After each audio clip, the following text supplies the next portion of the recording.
Welcome to Luca and Miguel. Enjoy the video. You begin by verifying essentials. Make sure both devices have Bluetooth enabled, are visible, and sit within 2-3 meters.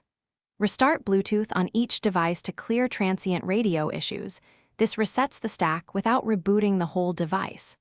Once done, forget old pairings on both sides because stale profiles often block transfers.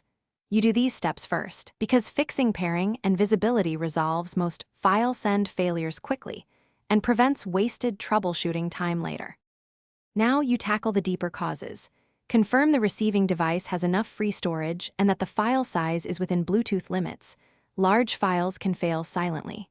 Make sure you use the proper transfer mode, OBEX or file transfer profile, because audio profiles will not send files. Once these are set, disable any firewall, security app, or VPN that can intercept Bluetooth sockets. These often block the transfer. If possible, switch to a simple file name without special characters to avoid parsing errors. Finish by initiating the transfer and accepting the prompt on the receiving device within 60 seconds because many systems auto-cancel pending requests. If it still fails, switch approaches.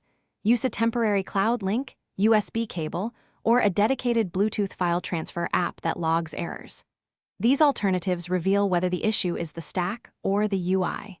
If problems persist, reboot both devices to clear low-level drivers. This often fixes stubborn timeouts and pairing faults. Try that before opening advanced.